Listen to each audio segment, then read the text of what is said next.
C'est un sujet troublant qui peut déclencher de nombreuses réactions émotionnelles et à la quête de réponses tombe souvent dans les conclusions fantaisistes pour combler les lacunes du grand puzzle. Il y a eu de nombreuses fascinations, des intégrations et des spéculations fantaisistes sur les origines de tous ces enfants orphelins, poussés par les opérations psychologiques de Tartarie, histoire cachée par l'opposition contrôlée, qui fait diversion avec les anciens super-technologies de clonage, jusqu'aux théories d'extraterrestres ou d'autres théories fantastiques. Nous allons adopter une approche complètement différente à cette question. Après, c'est à chacun de vérifier, analyser minutieusement si c'est la réponse possible ou pas. Nous, on va simplement présenter les faits logiques que chacun peut vérifier lui-même. Les liens de la vidéo seront sur notre site par le lien dans la description. Mais pour commencer, on fait un résumé pour ceux qui ne connaissent pas le sujet ou pas grand-chose. Si vous voulez en savoir plus, alors d'autres ont fait plein de vidéos sur le problème, mais pas grand-chose à ceux qui pourraient vraiment être derrière. Nous allons faire 2 vidéos avec 2 différentes questions. D'où venaient tous ces orphelins ou d'enfants retrouvés? Ça, c'est la partie 1. La partie 2, que sont devenus tous ces orphelins et enfants retrouvés ou trouvés? Mais d'abord, où venaient tous ces orphelins trouvés? Qui sont envoyés sur des trains comme la marchandise d'une ville à une autre. Et il y en a eu beaucoup. Même proposer justement, même faire des publicités qu'il fallait, si quelqu'un connaît, pour que justement mettre des enfants. Ouais, chez fermiers.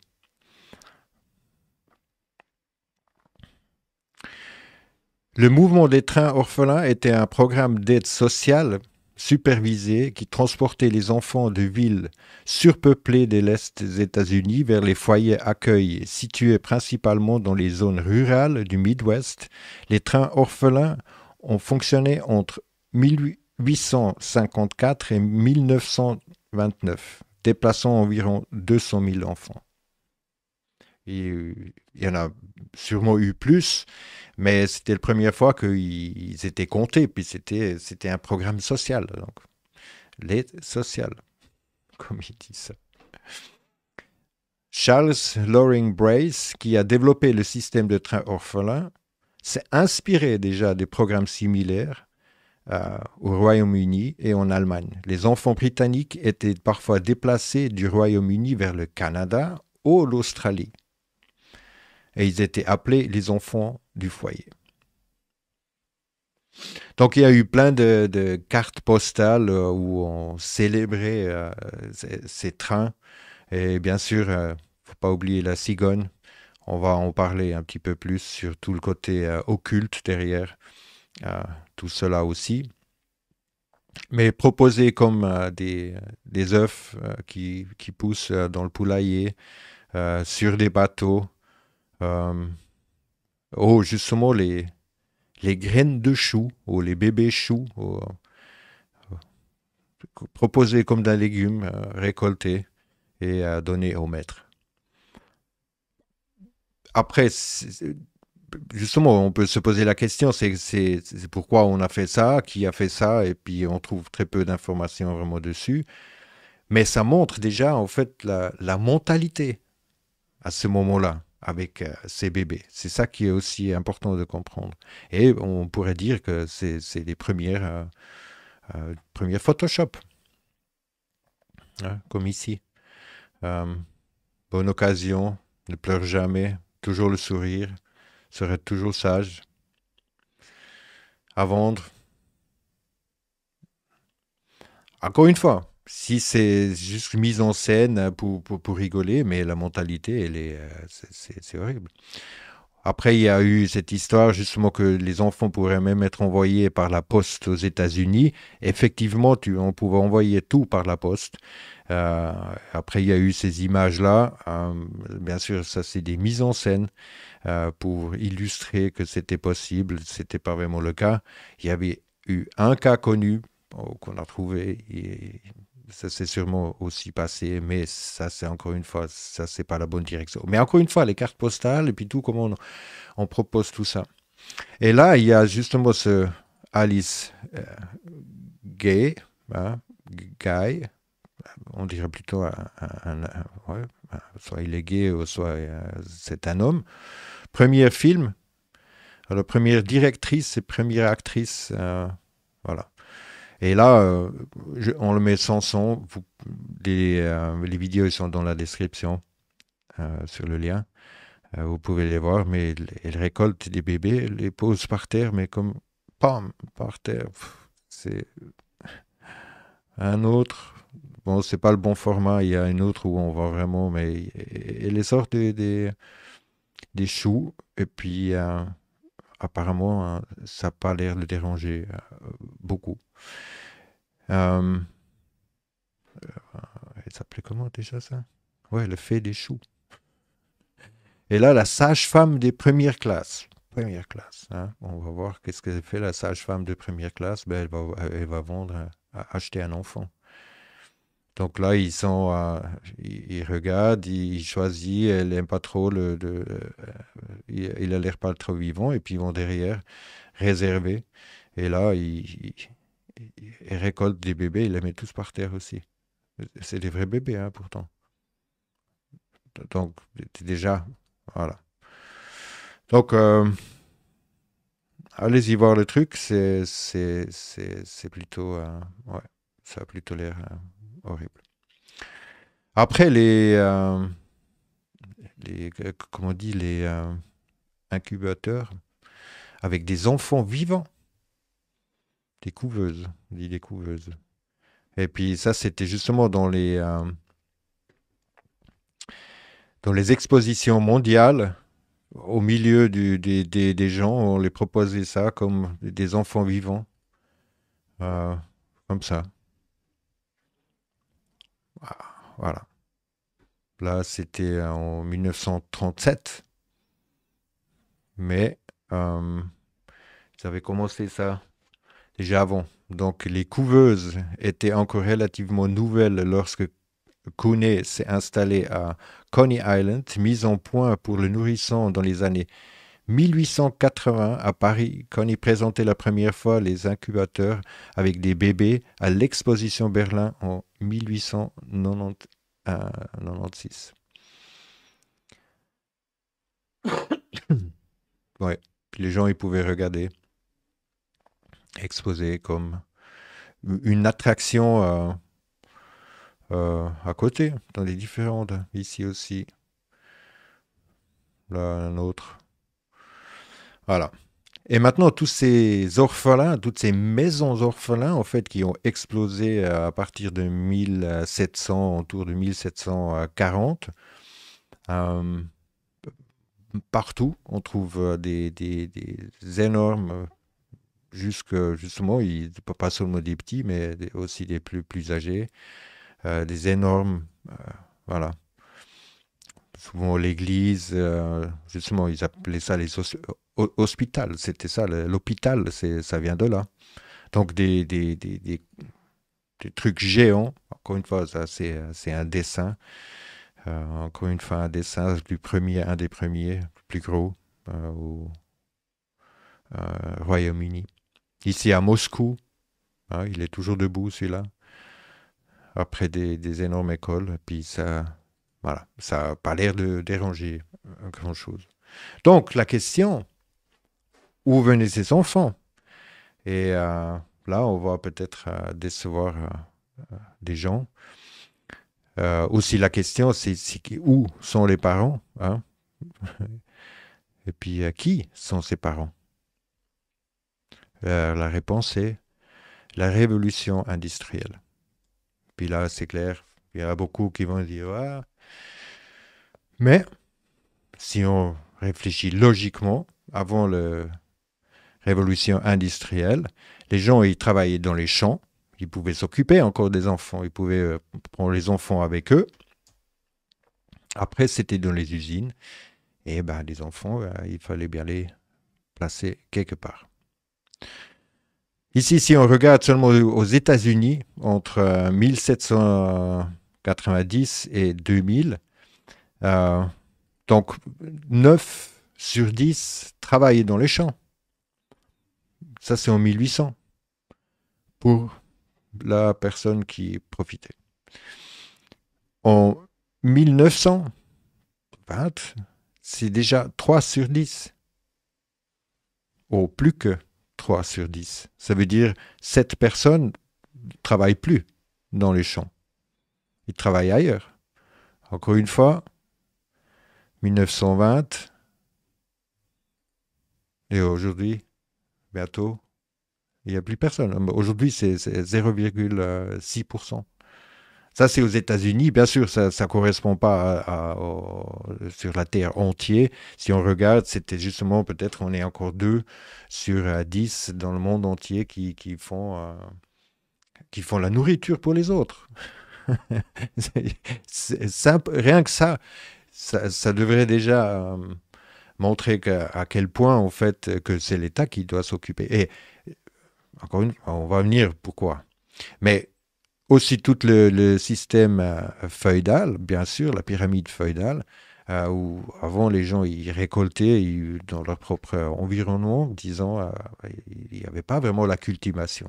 Ça commençait après, il fallait commencer à faire un plus grand jardin parce qu'il fallait nourrir d'autres que juste soi-même. Et puis si on ne le faisait pas, ils venaient, puis il fallait quand même encore payer. Et tout ça n'a pas changé. Quand les usines sont arrivées, les enfants, ils étaient dans les rues. Et comme aujourd'hui, ils ont pris par les services sociaux. Hein. Mais il fallait quand même payer, sinon les chefs y viennent. Donc rien n'a changé. Les gens ils bossent toujours pour le roi ou le riche. Mais bien sûr, cet système, il marche parce que les gens, ils pensent que justement, on leur donne de la terre et la protection. Ça marche pour tout le monde, la terre. Et pour les gens, pour les pauvres, hein, c'est la terre plus la protection. Et c'est ça qu'on a aujourd'hui. Ça, c'est à force justement de vénérer en fait cette hiérarchie et de ne pas comprendre que personne n'a plus de droits que quelqu'un d'autre. Donc, on se crée sa propre prison. Mais pour ceux qui ne connaissent pas notre chaîne, juste pour mieux comprendre comment il faut approcher ce sujet et puis cette question, c'est qu'il n'y a pas de 8 milliards de personnes, il n'y a pas de surpopulation. On pourrait vivre tous dans un état, c'était quoi, le Texas. On pourrait tous vivre dans le Texas, même s'il y aurait 8 milliards. Donc ça, c'est complètement bullshit. Toute l'évolution, c'est du bullshit. On ne vient pas des cavernes et puis on a créé des pyramides et puis l'Internet et puis toutes les technologies. Il n'y a pas de Dieu non plus. Donc ça aussi, il faut commencer à comprendre. Il n'y a pas les aliens, les extraterrestres, les anciens technologies, super technologies qui ont eu réponse à tout. Ça aussi, il faut regarder complètement autrement. Et non plus le DNA, ni le DNA, ni le cloning, ni le clonage DNA. Ça, c'est aussi du science-fiction. Et après, tout ce qui est dimension, et puis après l'autre délire aussi, il faut comprendre que tout ça, c'est des mensonges. Sinon, on ne va pas comprendre que toute l'histoire, c'est juste une conte de fées que les gens ils sont d'accord dessus. Donc, il faut penser hors de la boîte, hors de tous ces sujets qu'on nous a endoctrinés, sinon on ne va pas comprendre les choses qui se passent. Donc pour mieux comprendre, c'est avant on vivait tous dans des tribus. hein, ce qu'on appelle les sauvages, par justement l'oligarche et puis tout, bah, c'était le tribut. Donc tout le monde prenait soin de tout le monde, et notamment les enfants. Euh, c'est- Tout le monde prenait soin de tout le monde. On apprenait de tout le monde, sous l'arbre. C'était ça, c'était les gens qui avaient l'expérience qui pouvaient transmettre leur savoir, leur façon de faire. Et les gens vivaient ensemble, tout le monde se connaissait, et puis les gens faisaient confiance. Je dirais, il n'y avait pas de... Les anciens, eh ben, ils vivaient avec les gens. Hein, ils ne pouvaient pas juste dire, ouais, faites comme ça, faites comme ça, faites comme ça, et puis après, ça ne marche pas, et puis eux, ils doivent vivre en fait la même misère.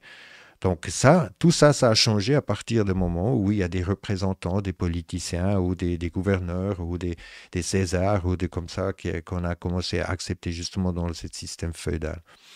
Et là, le politicien, il habite plus avec les gens.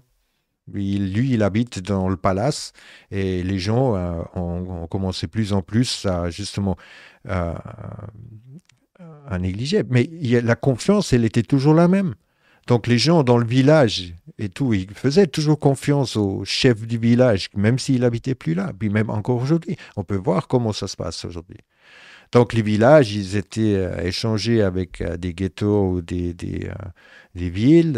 La société remplaçait les tribus, le savoir par l'école et justement ceux qui prenaient soin des enfants, les orphelins ou des instituts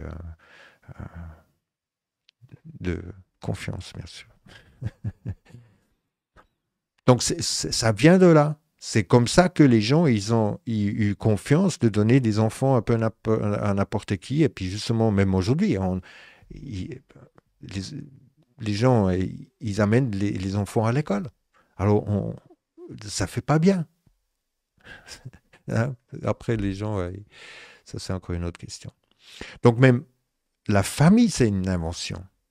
La famille elle-même, c'est une invention des oligarques. La famille par l'étymologie, l'origine signification de la famille débute au XVe siècle, serviteur d'un ménage, du latin familia, serviteur de la famille, domestique collectivement des serviteurs d'un ménage, donc aussi membre d'un ménage, le domaine, la propriété, le ménage, y compris les parents et les serviteurs. Nom abstrait formé par famulus, serviteur, esclave. Ça, c'est la famille. Euh, les serviteurs de la famille. Et donc, toute cette invention de la famille avec... euh,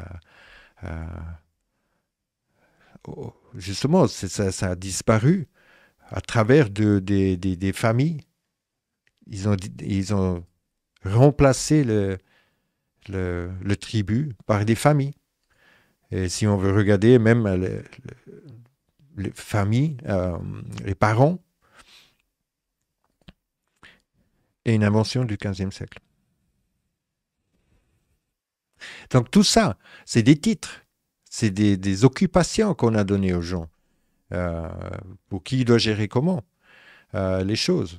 Donc voilà, ça c'est important de bien comprendre comment, euh, à travers tout ce temps-là, les gens, ils ont modifié leur façon de faire. Et pourquoi on a juste donné des enfants à des institutions.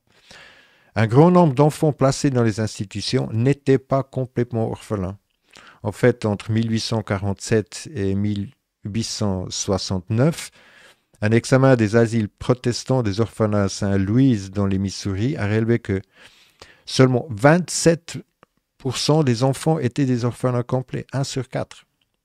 69% de ces enfants avaient un seul parent ou d'autres parents étant décédés ou absents. Les orphelins semblaient servir une population d'enfants défavorisés, donc les parents avaient des difficultés à leur fournir les soins adéquats.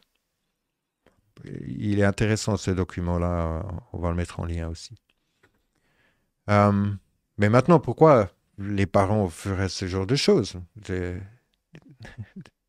La réponse, c'est le progrès et la confiance dans le progrès.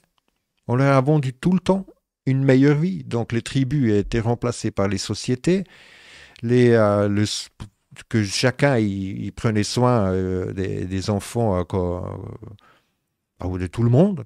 Ça a disparu aussi. Il y avait encore les grands-parents, mais une fois ils ont inventé les hommes pour les personnes âgées, qui s'occupaient des enfants. Il fallait des serviteurs. Si on n'avait pas des sous de serviteurs, des babysitters, on les envoyait dans les hommes. Donc c'était quelque chose que les gens ne faisaient simplement. On était occupés à travailler pour la révolution industrielle. Donc, les raisons principales pour des orphelins, pauvreté, pauvreté, pauvreté. Les parents travaillaient, pas de domestique, pas d'argent pour l'école, une confiance aveugle dans le système fédéral, mère célibataire, non mariée, une mère célibataire non mariée, même si elle était violée, c'était mal vu. Donc, les enfants non planifiés, cachés, non désirés, les bâtards. Ça, c'est facile, on les met vite si on ne les avortait pas. Parents morts, disparus ou en prison parce qu'ils sont rebelles opposants au gouvernement, non conformes ou des terroristes. Et je pense tout à la fin, c'est des enfants perdus.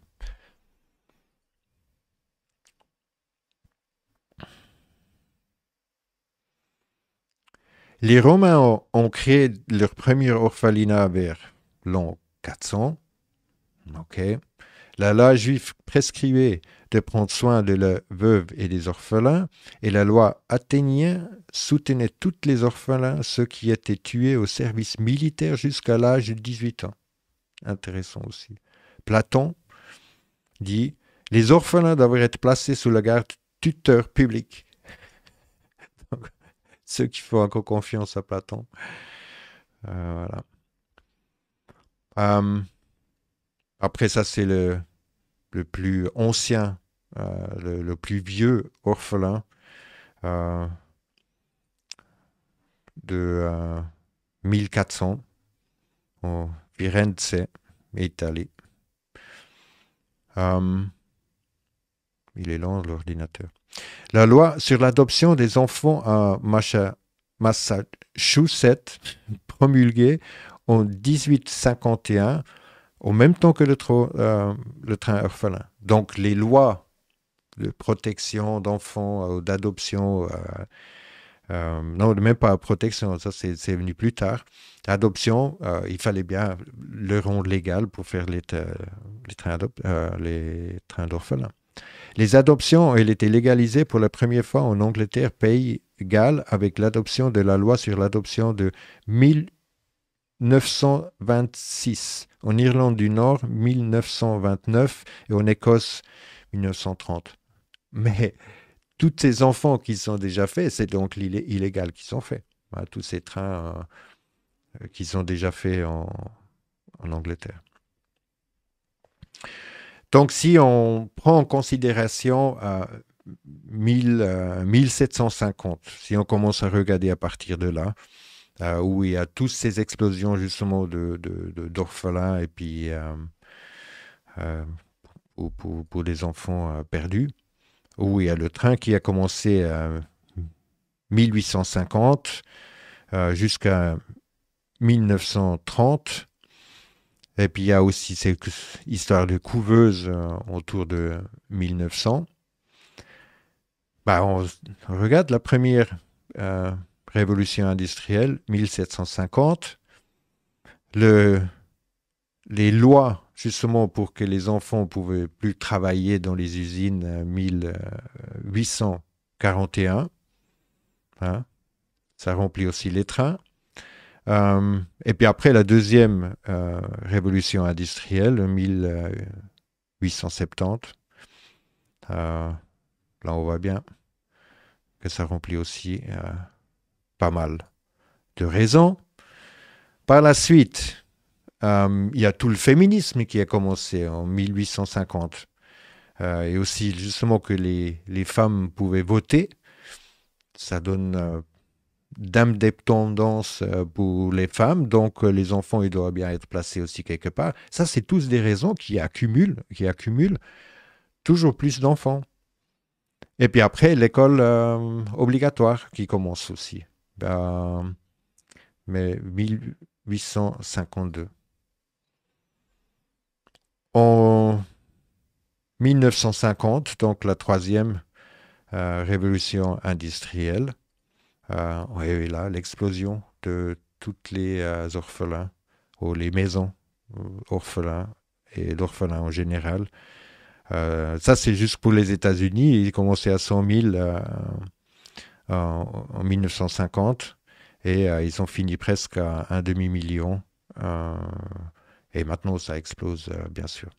Mais si on regarde ici, encore une fois, qu'est-ce qu'il y a eu? Après, il y a eu la Deuxième Guerre mondiale, donc beaucoup d'orphelins. Par la suite, il y a aussi les droits de l'enfant en 1960. Il y a eu la guerre en Vietnam, donc on voit bien la courbe ici. Et bien sûr tout le mouvement hippie, faites l'amour, pas la guerre. Mais après, ils ne sont pas tous occupés de leurs enfants. Et puis après, justement, il y a tous les droits humains qui rentrent en jeu. On peut regarder là. Internet, 1990. Et bien sûr, tout le baby boom et ainsi de suite. Et maintenant, bien sûr, le cloud aussi qui va nous amener la quatrième révolution industrielle où, bien sûr, on ne va pas prendre mieux soin des enfants. Ils disent aujourd'hui 153 millions d'orphelins dans le monde, bien sûr. C'est encore une fois des estimations. Comme toutes ces organisations font que des estimations depuis tout le temps.